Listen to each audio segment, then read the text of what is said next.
BSF ಯೋಧ ಪೂರ್ಣಂ ಕುಮಾರ್ ಶಾ ಹಸ್ತಾಂತರ.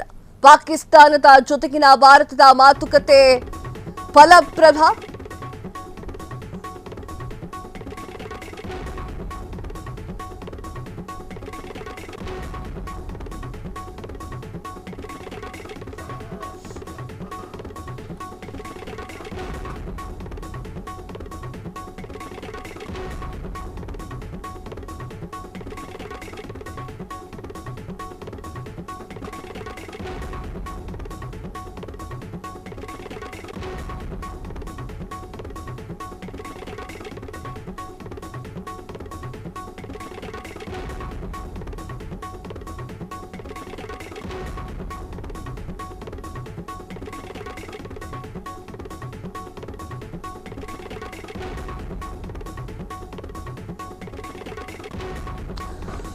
S, BSF ಯೋಧ ಪೂರ್ಣಂ ಕುಮಾರ್ ಶಾ ಹಸ್ತಾಂತರ.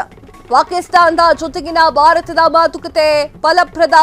ಬೆಳಗ್ಗೆ 10:30ಕ್ಕೆ ಅಟ್ಟಾರಿ ವಾಘಾ ಗಡಿಯಲ್ಲಿ ಹಸ್ತಾಂತರ. ಬಾರ್ಡರ್ ಸೆಕ್ಯೂರಿಟಿ ಪೋಸ್ಟ್ ಸ್ಪಷ್ಟನೆ. ಏಪ್ರಿಲ್ 23ರಂದು ಪಾಕ್ ಸೇನೆಯಿಂದ ಪೂರ್ಣ ಬಂಧನವಾಗಿತ್ತು. ಫಿರೋಜಾಪುರ್ ಬಳಿ ಆಕಸ್ಮಿಕವಾಗಿ ಗಡಿಯನ್ನು ದಾಟಿದ್ದಂತಹ ಯೋಧ. ಇಷ್ಟು ದಿನ ಪಾಕಿಸ್ತಾನ ನಮ್ಮ ಹತ್ರ ಇಲ್ಲ ಅಂತ ಕಾಗೆ ಹಾರಿಸ್ತಾ ಇತ್ತು. ಈಗ ಪಾಕಿಸ್ತಾನವೇ ನಮ್ಮ ಹತ್ರ ಇದ್ದಾರೆ ಪೂರ್ಣಂ ಕುಮಾರ್ ಅಂತ ಹೇಳ್ತಾ ಇದೆ. ಬಿಎಸ್ಎಫ್ ಯೋಧ ಆಗಿದ್ದ ಅವರನ್ನ ಹಸ್ತಾಂತರ ಮಾಡಲಾಗಿದೆ. ಇಷ್ಟು ದಿನ ಪಾಕಿಸ್ತಾನ ನಾಟಕ ಮಾಡಿದ್ದೇ ಆಯ್ತು. ಯುದ್ಧವನ್ನ ಮಾಡಲಿಕ್ಕೆ ಶುರು ಮಾಡ್ತು ಪಾಕಿಸ್ತಾನ. ಕೇಳಿದ್ರೆ ಆ ಒಂದು ಯೋಧ ಗಡಿಯನ್ನು ದಾಟಿ ಬಂದೇ ಇಲ್ಲ, ನಮಗದು ಗೊತ್ತೇ ಇಲ್ಲ ಅಂತ ಹೇಳ್ತಾ ಇದ್ದಂತಹ ಪಾಕಿಸ್ತಾನ ಈಗ ಹೌದು ನಮ್ಮ ಹತ್ರನೇ ಇದ್ದಾನೆ ಅಂತ ಹೇಳಿ ಈಗ ಮತ್ತೆ ಹಸ್ತಾಂತರ ಮಾಡಿದೆ. ಅವರ ಕುಟುಂಬಕ್ಕೆ ಇದು ಒಳ್ಳೆಯ ವಿಚಾರ. ಹಾಗೆ ಭಾರತೀಯರಾಗಿ ನಾವು ಕೂಡ ಈ ಒಂದು ವಿಚಾರವನ್ನ ಸಂಭ್ರಮ ಪಡಲೇಬೇಕು. ಬಿಎಸ್ಎಫ್ ಯೋಧ ಪೂರ್ಣಂ ಕುಮಾರ್ ಶಾ ಹಸ್ತಾಂತರ ಮಾಡಲಾಗಿದೆ. ಪಾಕಿಸ್ತಾನದ ಜೊತೆಗಿನ ಭಾರತದ ಮಾತುಕತೆ ಫಲಪ್ರದವಾಗಿದೆ. ಬೆಳಗ್ಗೆ 10:30ಕ್ಕೆ ಅಟ್ಟಾರಿ ಹಾಗೂ ವಾಘಾ ಗಡಿಯಲ್ಲಿ ಹಸ್ತಾಂತರವಾಗಿದೆ. ಬಾರ್ಡರ್ ಸೆಕ್ಯೂರಿಟಿ ಪೋಸ್ಟ್ ಸ್ಪಷ್ಟನೆಯನ್ನ ನೀಡಲಾಗಿದೆ. ಏಪ್ರಿಲ್ 23ರಂದು ಪಾಕ್ ಸೇನೆಯಿಂದ ಪೂರ್ಣಂ ಬಂಧನ ಮಾಡಿತ್ತು. ಅಂದ್ರೆ ಏಪ್ರಿಲ್ 22ರಂದು ಪಹಲ್ಗಾಮ್ ದಾಳಿಯಾಗಿತ್ತು. ಅದಾದ ನಂತರ 23ರಂದು ಪಾಕ್ ಸೇನೆಯಿಂದ ಪೂರ್ಣಂ ಬಂಧನವಾಗಿತ್ತು. ಫಿರೋಜಾಪುರದ ಬಳಿ ಆಕಸ್ಮಿಕವಾಗಿ ಗಡಿಯನ್ನ ದಾಟಿದಂತಹ ಯೋಧ ಆತನನ್ನ ಮತ್ತೆ ವಾಪಸ್ ಗಡಿಗೆ ತರಲಾಗ್ತಾ ಇದೆ. ಅವನ ಹೆಂಡತಿ ಮಕ್ಕಳೆಲ್ಲರೂ ಕೂಡ ಬೇಸರವನ್ನ ವ್ಯಕ್ತಪಡಿಸಿದ್ರು. ಕೇಳಿದ್ರೆ ಪಾಕಿಸ್ತಾನದವರು ನಮ್ಮ ಬಳಿ ಇಲ್ಲ ನಿಮ್ಮ ಯೋಧ ಎನ್ನುವಂತಹ ಮಾತನ್ನ ಆಡ್ತಾ ಇದ್ರು.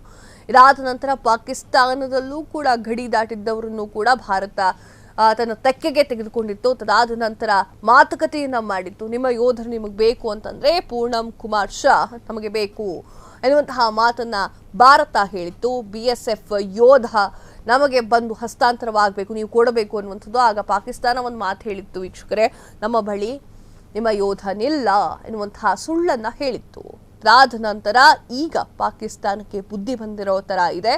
ಬಿಎಸ್ಎಫ್ ಯೋಧ ಪೂರ್ಣಂ ಕುಮಾರ್ ಹಸ್ತಾಂತರವನ್ನ ಮಾಡಿದೆ. ಪಾಕಿಸ್ತಾನದ ಜೊತೆಗೆ ಭಾರತದ ಮಾತುಕತೆ ಸರಿಯಾಗಿ ಆಗಿದೆ. ಹಾಗೆ ಅದು ಒಳ್ಳೆಯ ಫಲವನ್ನು ಕೂಡ ನೀಡಿದೆ. ಬೆಳಗ್ಗೆ 10:30ಕ್ಕೆ ಅಟ್ಟಾರಿ ಹಾಗೂ ವಾಘಾ ಗಡಿಯಲ್ಲಿ ಈ ಒಂದು ಹಸ್ತಾಂತರ ನಡೆದಿದೆ. ಬಾರ್ಡರ್ ಸೆಕ್ಯೂರಿಟಿ ಪೋಸ್ಟ್ ಸ್ಪಷ್ಟನೆಯನ್ನ ನೀಡಿದೆ. ಏಪ್ರಿಲ್ 23ರಂದು ಪಾಕ್ ಸೇನೆಯಿಂದ ಪೂರ್ಣಂ ಬಂಧನವಾಗಿತ್ತು. ಫಿರೋಜಾಪುರದ ಬಳಿ ಆಕಸ್ಮಿಕವಾಗಿ ಗಡಿಯನ್ನು ದಾಟಿದಂತಹ ಯೋಧ ಈಗ ಮತ್ತೆ ವಾಪಸ್ ತಾಯಿ ನಾಡಿಗೆ ಬಂದಿದ್ದಾನೆ.